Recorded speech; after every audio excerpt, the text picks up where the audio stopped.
기도해도 응답이 없을 때 여러분은 어떻게 하십니까? 더 크게 소리를 지릅니까? 아니면 그냥 포기합니까? 하나님이 내 기도를 듣고 계신 건지 아니면 외면하고 계신 건지 도대체 어떻게 합니까? 혹시 이런 생각 해보신 적 있으십니까? 나는 너무 오래 기다렸다. 나는 너무 많이 울었다. 나는 이제 더 이상 기도할 힘도 없다. 그 마음, 저는 압니다. 아니, 그냥 아는 것이 아닙니다. 오늘 이 영상을 보고 계신 여러분 중에 지금 이 순간에도 마음의 가장 깊은 곳에서 신음하고 계신 분이 분명히 있으실 것입니다.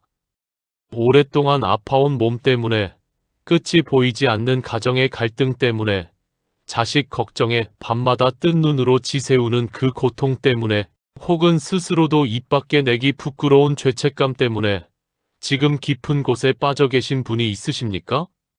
세상은 말합니다. 그 정도면 이제 포기해. 심리학은 말합니다. 당신의 감정을 받아들이고 그냥 살아가는 법을 배워. 주변 사람들은 말합니다. 이제 그만 힘내봐. 하지만 하나님은 정반대로 말씀하십니다. 3000년 전 한 사람이 있었습니다. 그는 지금 여러분보다 더 깊은 구렁텅이 속에 있었습니다. 살면서 쌓아온 죄의 무게가 그를 짓누르고 있었고 하나님의 침묵이 그를 숨막히게 하고 있었으며 새벽이 와도 달라지는 것이 없는 현실이 그를 절망케 하고 있었습니다. 그런데 그는 그 깊은 곳에서 입을 열었습니다. 포기하지 않았습니다. 침묵하지 않았습니다. 그는 부르짖었습니다. 그리고 그 부르짖음은 성경에 기록되었습니다. 오늘 우리가 함께 펼쳐볼 시편 130편입니다. 오늘 이 말씀 안에는 깊은 곳에 빠진 여러분에게 하나님이 직접 하시고 싶은 말씀이 담겨 있습니다. 지금부터 7가지로 나누어 함께 나누겠습니다. 마음을 열고 들어주시겠습니까? 여러분, 깊은 곳이 어디입니까? 단순히 힘든 상황이 아닙니다. 사람의 말로는 설명이 안 되는 그 자리, 눈물도 이미 말라버린 그 자리, 기도하는 것인지 신음하는 것인지조차 구분이 안 되는 그 자리입니다. 인생을 살다 보면 누구든 한 번은 그 자리에 서게 됩니다. 특히 50대, 60대, 70대를 지나오신 분들이라면 더욱 그러합니다. 평생 믿음으로 살아왔는데 왜 이런 일이 나에게 생겼는지 이해가 안 되는 그 막막함. 그것이 바로 시편 기자가 서 있던 자리였습니다. 시편 130편 1절과 2절은 이렇게 시작됩니다. 여호와여 내가 깊은 곳에서 주께 부르짖었나이다. 주여 내 소리를 들으시며 나의 부르짖는 소리에 귀를 기울이소서. 시편 130편 1절에서 2절. 여기서 깊은 곳에 해당하는 히브리어 원어는 마하마킴입니다. 이 단어는 복수형으로 쓰였습니다. 하나의 깊음이 아니라 겹겹이 쌓인 깊음입니다. 고통 위에 고통, 절망 위에 절망, 죄 위에 또 죄가 쌓인 그 깊이를 가리킵니다. 바다의 가장 깊은 곳, 빠져나올 수 없는 그 심연을 가리키는 단어입니다. 시편 기자는 그 마하마킴 속에서 하나님을 향해 소리를 높였습니다. 이것이 왜 중요합니까? 왜냐하면 대부분의 사람들은 깊은 곳에 빠지면 두 가지 중 하나를 선택하기 때문입니다. 하나는 하나님을 원망하며 등을 돌리는 것이고 다른 하나는 너무 부끄럽고 낯이 없어서 아예 침묵해버리는 것입니다. 그런데 이 시편 기자는 그 어느 쪽도 선택하지 않았습니다. 그는 그 깊은 곳에서 오히려 더 크게 하나님을 향해 부르짖었습니다. 이것이 믿음입니다. 완벽한 상태에서 드리는 기도만이 기도가 아닙니다. 가장 더럽고 가장 망가지고 가장 깊이 빠진 그 자리에서 올려드리는 부르짖음도 하나님은 기도로 받으십니다. 전라남도 순천에 사시는 강옥희 집사님, 올해 66살이십니다. 남편과 사별하고 막내 아들마저 사업 실패로 빚을 지게 되면서 집사님의 삶은 그야말로 겹겹의 마하마킴이 되어버렸습니다. 기도를 하려고 앉았는데 입이 안 떨어지더라고요. 하나님이 너무 멀게 느껴지고 내가 이렇게 망가진 상태로 기도를 드려도 되나 싶고 집사님은 한동안 교회에도 나가지 못했습니다. 너무 부끄러워서 너무 낯이 없어서 그러던 어느 날 밤 성경책을 펼쳤는데 시편 130편이 눈에 들어왔습니다. 깊은 곳에서 부르짖었나이다. 집사님은 그 한 줄을 읽고 바닥에 엎드렸습니다. 그때 처음으로 제대로 울었어요. 부끄럽고 창피하고 그러면서도 하나님 앞에 제 모습 그대로 내놓으니까 뭔가 속이 뻥 뚫리는 것 같았어요. 사랑하는 여러분, 지금 여러분이 어떤 깊은 곳에 있든지 그 자리가 기도의 자리가 될 수 있습니다. 아니, 그 자리야말로 가장 강력한 기도의 자리입니다. 하나님은 가장 깊은 곳에서 올라오는 그 소리를 외면하지 않으십니다. 지금 저와 함께 이렇게 기도해 보시겠습니까? 하나님 아버지, 저는 지금 깊은 곳에 있습니다. 겹겹이 쌓인 이 고통의 자리에서 저는 오늘 주께 부르짖습니다. 부끄럽고 초라한 이 모습으로 나아왔습니다. 그러나 주님은 이 자리에서 드리는 기도도 들으신다고 약속하셨습니다. 저의 소리에 귀를 기울여 주소서. 예수님의 이름으로 기도합니다. 아멘. 깊은 곳에서 드린 그 기도가 지금 하늘에 닿아 있습니다. 두 번째 이야기로 나아가겠습니다. 여러분, 하나님 앞에 나아가기 두려운 이유가 무엇입니까? 많은 분들이 이렇게 말씀하십니다. 내가 너무 많이 잘못했기 때문에 하나님이 내 속을 다 아실 텐데 내가 어떻게 기도를 드려? 그 마음이 당연합니다. 하나님은 모든 것을 아십니다. 우리가 숨기고 싶은 것, 입 밖에 내기도 부끄러운 것, 수십 년 동안 마음속 깊이 가라앉혀 놓은 것까지 다 아십니다. 그렇다면 우리는 과연 하나님 앞에 설 수 있는 사람입니까? 시편 기자도 이 질문을 했습니다. 여호와여 주께서 죄악을 감찰하실진대 주여 누가 서리이까? 시편 130편 3절. 여기서 죄악을 감찰하다는 히브리어 샤마르 아보노트에서 왔습니다. 아보노트는 단순한 실수나 잘못이 아닙니다. 고의적으로 하나님의 뜻을 어긴 죄, 비뚤어진 방향으로 살아온 삶 전체를 가리키는 단어입니다. 시편 기자는 솔직했습니다. 하나님, 당신이 내 죄를 다 들추어내시면 나는 당신 앞에 단 1초도 서 있을 수 없습니다. 이것은 고백이자 탄식이자 질문이었습니다. 그런데 이 질문이 왜 중요합니까? 바로 다음 구절로 이어지기 때문입니다. 이 질문을 솔직하게 하나님께 던진 사람만이 다음 구절의 은혜를 받을 수 있습니다. 하나님 앞에서 자신의 죄를 인정하는 것, 그것이 은혜의 문을 여는 첫 번째 열쇠입니다. 경상북도 안동에 사시는 이명자 권사님, 71살이십니다. 권사님은 40년 동안 교회를 다니셨습니다. 그런데 마음 한켠에는 항상 지워지지 않는 죄책감이 있었습니다.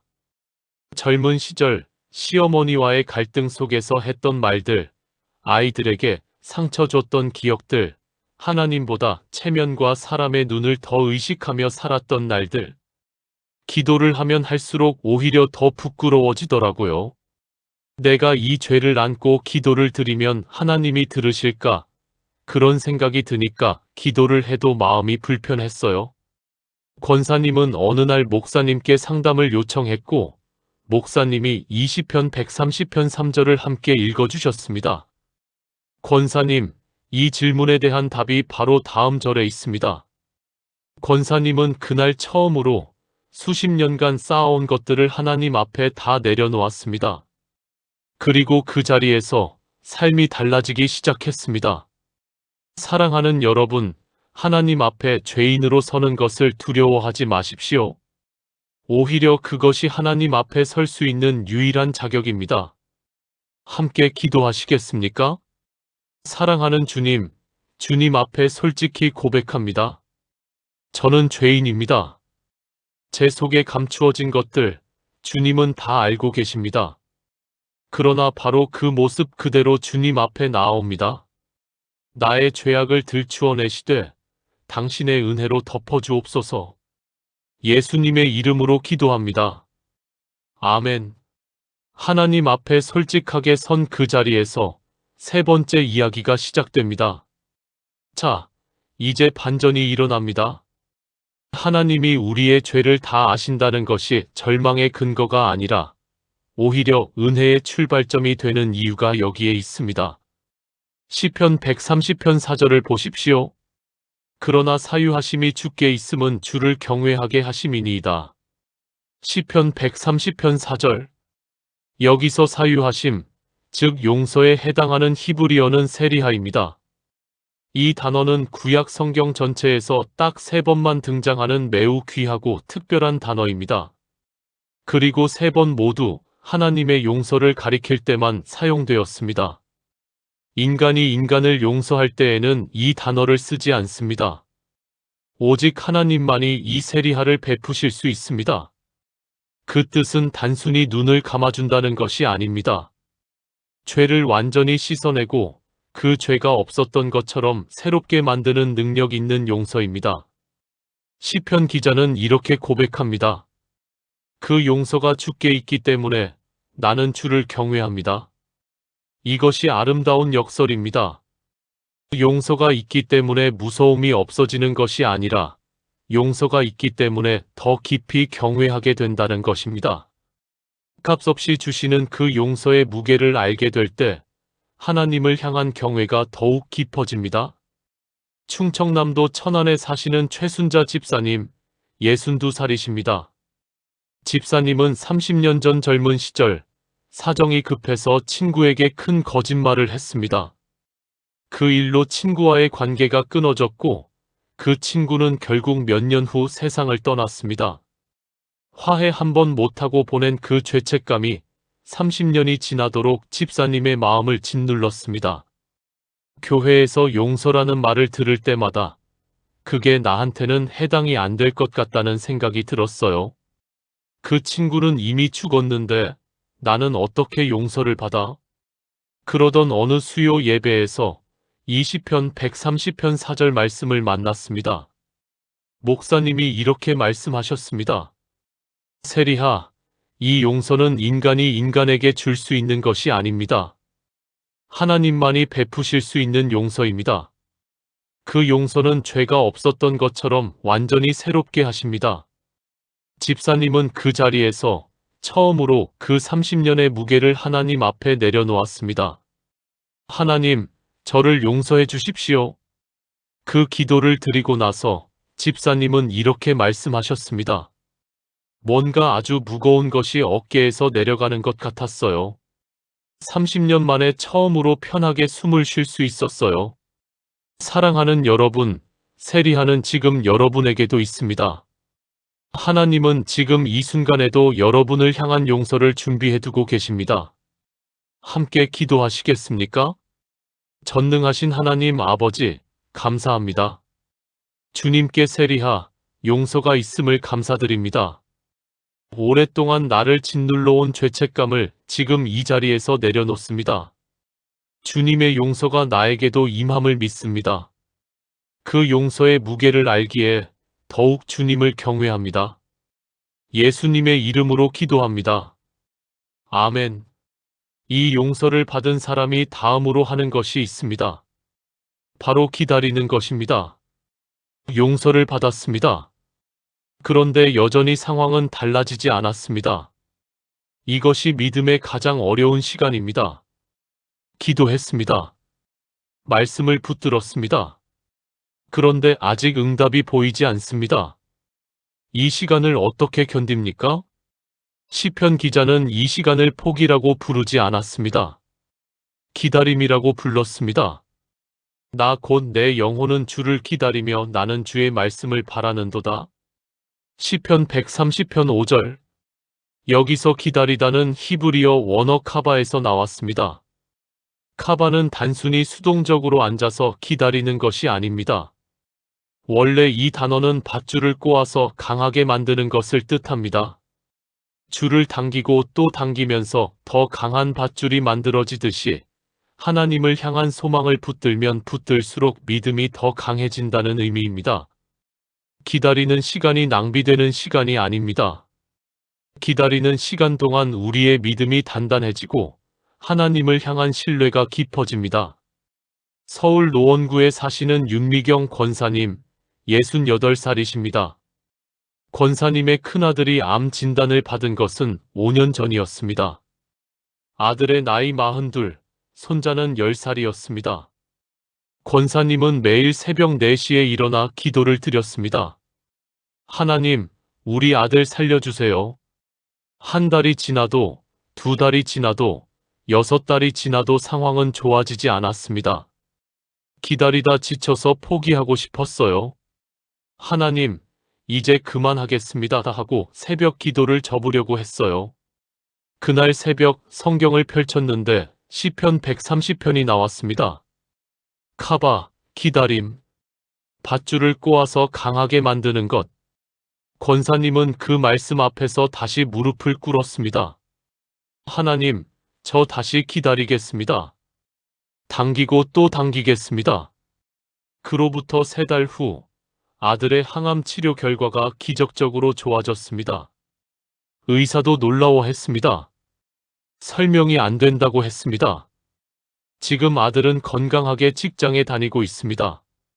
권사님은 지금도 새벽 4시에 일어나 기도를 드립니다.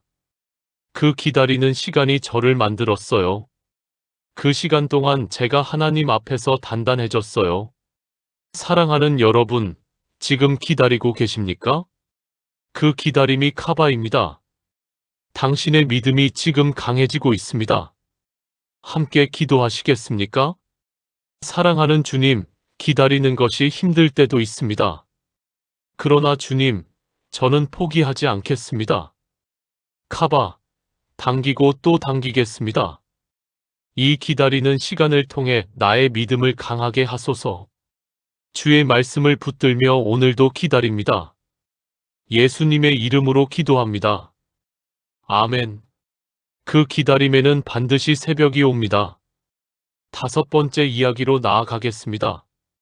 기다림이 길어지면 어떤 생각이 듭니까? 과연 응답이 오기는 할까?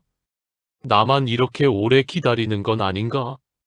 다른 사람들은 금방 응답받는 것 같은데 왜 나만 이렇게 더디지? 그 마음을 아십니까? 시편 기자는 그 기다림의 자세를 아주 아름다운 비유로 표현했습니다. 파수꾼이 아침을 기다림보다 내 영혼이 주를 더 기다리나니 참으로 파수꾼이 아침을 기다림보다 더하도다. 시편 130편 6절. 여기서 파수꾼은 히브리어 쇼메림입니다. 고대 이스라엘의 파수꾼들은 성벽 위에서 밤새 경계를 섰습니다. 그들이 가장 간절히 기다리는 것은 무엇입니까? 새벽입니다. 아침에 빛이 밝아오면 적의 움직임이 보이고 위험이 물러가고 교대 근무 시간이 옵니다. 그래서 파수꾼은 아침을 그 누구보다 간절히 기다립니다. 눈을 크게 뜨고 동쪽 하늘의 가장 작은 빛의 변화도 놓치지 않으려 합니다. 그런데 시편 기자는 말합니다. 나는 그 파수꾼보다 더 간절하게 하나님을 기다립니다. 이것이 소망입니다. 어둠 속에서도 새벽이 반드시 온다는 것을 아는 사람의 소망입니다. 이 비유에는 중요한 진리가 담겨 있습니다. 파수꾼이 아침을 기다릴 때 그는 아침이 올 것인지를 의심하지 않습니다. 아침은 반드시 옵니다. 그것은 의심의 대상이 아니라 확신의 대상입니다. 마찬가지로 하나님의 응답도 반드시 옵니다. 때가 언제인지는 모르지만 반드시 온다는 것, 그것을 확신하는 것이 성경이 말하는 소망입니다. 인천에 사시는 오복순 집사님, 70살이십니다. 집사님은 알코올 의존증이 있는 남편과 40년을 살았습니다. 매일 밤이 전쟁이었고 매일 새벽이 두려웠습니다. 자식들도 떠나고 주변의 위로도 다 끊겼습니다. 그냥 죽고 싶다는 생각도 했어요. 이 어둠이 끝나기는 할까 정말 모르겠더라고요. 집사님은 새벽마다 교회에 나가서 기도를 드렸습니다. 처음 1년은 아무것도 달라지지 않았습니다. 2년이 지나도 마찬가지였습니다. 그런데 3년째 되던 어느 날 아침, 남편이 스스로 알코올 치료병원에 가겠다고 말했습니다. 3년 동안 단 한 번도 없었던 일이었습니다. 그날 아침 남편의 말을 듣고 저는 그 자리에서 울었어요. 3년 동안 제가 기다린 그 아침이 드디어 온 거예요. 남편은 지금 완치 판정을 받고 집사님과 함께 교회를 다니고 있습니다. 집사님은 지금도 새벽 기도를 나옵니다. 이제는 두려움이 아니라 감사로. 사랑하는 여러분, 지금 긴 밤을 지나고 계십니까? 파수꾼이 아침을 기다리듯이 반드시 새벽이 옵니다. 그 새벽을 기다리십시오. 함께 기도하시겠습니까? 전능하신 하나님 아버지, 저는 지금 긴 밤 속에 있습니다. 그러나 주님, 파수꾼이 아침을 기다리듯이 나도 주를 기다립니다. 새벽이 반드시 오듯 주님의 응답도 반드시 올 것을 믿습니다. 이 기다림의 시간에 포기하지 않게 하소서. 눈을 크게 뜨고 주님의 새벽빛을 놓치지 않게 하소서. 예수님의 이름으로 기도합니다. 아멘. 이 소망 위에 이제 6번째 진리가 덧이 펴집니다. 소망은 어디서 옵니까? 내가 충분히 기다렸기 때문에? 내가 열심히 기도했기 때문에? 아닙니다. 소망의 근거는 하나님의 성품에 있습니다. 시편 130편 7절을 보겠습니다. 이스라엘아 여호와를 바랄지어다. 여호와께는 인자하심이 있고 그에게는 풍성한 속량이 있음이라. 시편 130편 7절. 여기서 인자하심은 히브리어 성경에서 가장 풍성하고 깊은 의미를 담고 있는 단어 중 하나입니다. 바로 헤세드입니다. 헤세드는 단순한 친절이나 자비가 아닙니다. 언약에 근거한 변함없는 사랑, 포기하지 않는 사랑, 끝까지 책임지는 사랑입니다. 당신이 잘하고 있을 때만 사랑하는 것이 아니라 당신이 가장 실패했을 때도 가장 깊은 구렁텅이에 빠져 있을 때도 변하지 않는 사랑입니다. 시편 기자는 말합니다. 하나님께 헤세드가 있습니다. 그리고 그것이 넘칩니다. 부족하지 않습니다. 모자라지 않습니다. 넘쳐 흐릅니다. 이 헤세드가 바로 우리 소망의 근거입니다. 경기도 의정부에 사시는 김순례 권사님, 73살이십니다. 권사님은 30년 전 자신이 하나님 앞에 너무 큰 죄를 지었다고 생각했습니다. 말하기도 어려운 그 일 이후로 권사님은 스스로를 하나님의 사랑받을 자격이 없는 사람이라고 생각하며 살았습니다. 교회는 다녔지만 하나님의 사랑이 자기에게는 적용되지 않는다는 생각이 마음 깊이 자리 잡고 있었습니다. 다른 사람들은 하나님이 사랑하시겠지. 나는 아니야. 나 같은 사람을 어떻게 사랑하시겠어? 어느 날 성경 공부 시간에 헤세드를 배웠습니다. 헤세드는 조건이 없는 언약의 사랑이라는 것을, 당신이 잘할 때만 작동하는 사랑이 아니라는 것을, 가장 실패한 그 자리에서도 포기하지 않는 것이 헤세드라는 것을. 권사님은 그날 30년간 쌓인 자기 정죄의 벽이 무너지는 것을 경험했습니다. 하나님이 나를 사랑하신다는 말을 그날 처음으로 진짜로 믿었어요. 사랑하는 여러분, 헤세드는 지금 여러분을 향해 있습니다. 변함없이 포기하지 않고 넘치도록 함께 기도하시겠습니까? 사랑하는 하나님 아버지, 주님의 헤세드를 감사드립니다. 조건 없이, 변함없이 넘치도록 사랑하시는 주님을 찬양합니다. 내가 가장 깊은 곳에 있을 때도 주님의 사랑은 변하지 않음을 고백합니다. 내 마음속에 자리 잡은 자기 정죄와 포기의 마음을 거두어 주소서. 헤세드 안에서 오늘도 살아가게 하소서. 예수님의 이름으로 기도합니다. 아멘. 그리고 마지막 7번째입니다. 여기까지 오셨습니다. 깊은 곳에서 부르짖었고 죄를 인정했고 용서를 받았고 기다렸고 소망을 붙들었고 헤세드 안에 거했습니다. 이 모든 여정이 마지막 한 구절로 완성됩니다. 그가 이스라엘을 그의 모든 죄악에서 속량하시리로다. 시편 130편 8절. 여기서 속량은 히브리어 파다입니다. 파다는 매우 구체적인 행위를 뜻하는 단어입니다. 노예가 되었을 때 값을 치르고 자유를 사는 것, 담보로 잡혔을 때 대가를 치르고 되찾아오는 것, 이것이 파다입니다. 그냥 눈을 감아주는 것이 아닙니다. 값을 치르고 완전히 자유롭게 하는 것입니다. 시편 기자는 이것이 모든 죄악에서라고 했습니다. 일부 죄악에서가 아닙니다. 특정 죄악에서가 아닙니다. 모든 죄악에서입니다. 이것이 복음입니다. 예수님이 십자가에서 파다하셨습니다. 우리의 모든 죄악에 대한 값을 치르셨습니다. 그래서 우리는 완전히 자유롭습니다. 부산 해운대에 사시는 정명순 집사님, 65살이십니다. 집사님은 젊은 시절 2번의 이혼을 경험했습니다.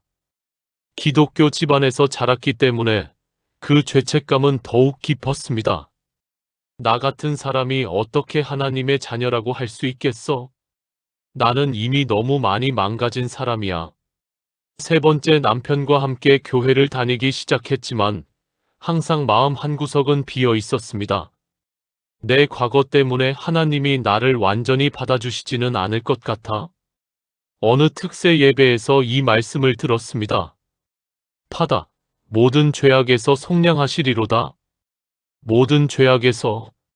2번의 이혼도, 그 안에서 저질렀던 잘못들도, 수십 년간 하나님을 등지고 살았던 날들도 다 포함된다는 것을. 집사님은 그 자리에서 처음으로 완전히 무너졌습니다.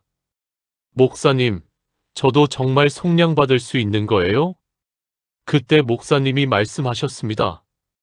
집사님, 성경은 모든 죄악이라고 했어요. 예외가 없습니다. 그 말 한마디가 집사님의 30년을 바꾸었습니다. 지금 집사님은 교회 전도부에서 봉사하며 자신과 비슷한 상처를 가진 분들에게 이 말씀을 전하는 일을 하고 있습니다. 저처럼 망가진 사람도 파다받았다고요. 그 말을 전하고 싶어서 살고 있어요. 사랑하는 여러분, 여러분의 모든 죄악이 파다되었습니다. 예수님이 그 값을 다 치르셨습니다. 지금 이 순간 그 자유 안으로 들어오십시오. 함께 기도하시겠습니까? 전능하신 하나님 아버지, 파다하심을 감사드립니다. 나의 모든 죄악에서 나를 속량하신 예수님을 찬양합니다. 나는 이제 자유롭습니다. 과거의 죄책감이 나를 더 이상 붙들지 못합니다. 예수님이 치르신 그 값으로 나는 완전히 자유로운 하나님의 자녀입니다. 이 자유 안에서 오늘을 살아가겠습니다. 예수님의 이름으로 기도합니다. 아멘. 지금까지 시편 130편 안에 담긴 7가지 말씀을 함께 나누었습니다. 이 모든 말씀을 하나의 기도로 하나님께 드리겠습니다. 지금 저와 함께 기도해 주시겠습니까? 전능하신 하나님 아버지, 오늘 이 시간 시편 130편의 놀라운 말씀을 주심을 감사드립니다. 깊은 곳에서 드리는 기도를 들으시고 죄악을 감찰하심에도 용서를 베푸시며 기다리는 영혼을 끝까지 붙드시는 주님을 찬양합니다. 파수꾼보다 더한 소망으로 주를 바라게 하시고 헤세드의 변함없는 사랑으로 품어주시며 모든 죄악에서 완전히 속량하신 주님께 모든 영광을 드립니다. 저는 고백합니다. 주님의 마음막힘 안에서도 저는 부르짖겠습니다. 아보노트를 감추지 않고 주님 앞에 내어드리겠습니다. 세리하의 용서를 받고 카바로 기다리며 파수꾼의 눈으로 주님의 새벽을 기다리겠습니다. 헤세드의 품 안에서 살아가며 파다의 자유 안에서 오늘을 걷겠습니다. 저와 제 가족 위에 20편 130편의 말씀이 살아 역사하게 하소서. 깊은 곳에 빠진 이들에게 이 말씀이 구원의 밧줄이 되게 하시고 기다림에 지친 이들에게 새벽의 소망이 되게 하소서. 그가 이스라엘을 그의 모든 죄악에서 속량하시리로다는 이 약속이 오늘 이 말씀을 듣는 모든 분들의 삶에서 완전히 이루어지게 하소서. 살아계신 예수 그리스도의 이름으로 기도합니다. 아멘. 오늘 시편 130편을 통해 7가지를 함께 나누었습니다. 사랑하는 여러분, 지금 어느 깊은 곳에 계십니까? 오늘 이 말씀이 여러분에게 구원의 밧줄이 되기를 바랍니다. 혼자 그 깊은 곳에 있지 마십시오. 지금 이 자리에서 입을 여십시오. 부르짖으십시오. 하나님은 들으십니다. 여러분의 마음막힘 속으로 하나님이 직접 들어오실 것입니다. 오늘 말씀이 은혜가 되셨다면 지금 댓글에 주님, 깊은 곳에서 부르짖습니다 라고 써주십시오. 그 고백이 여러분의 기도가 되고 함께 이 영상을 보는 분들에게 위로가 될 것입니다. 좋아요와 구독도 이 말씀이 더 많은 분들께 닿을 수 있도록 도와주십니다. 다음 영상에서도 시편의 깊은 말씀으로 다시 만나겠습니다. 주님 안에서 평안하십시오. 오늘도 하나님의 헤세드가 여러분 위에 넘치도록 임하기를 축복합니다. 아멘.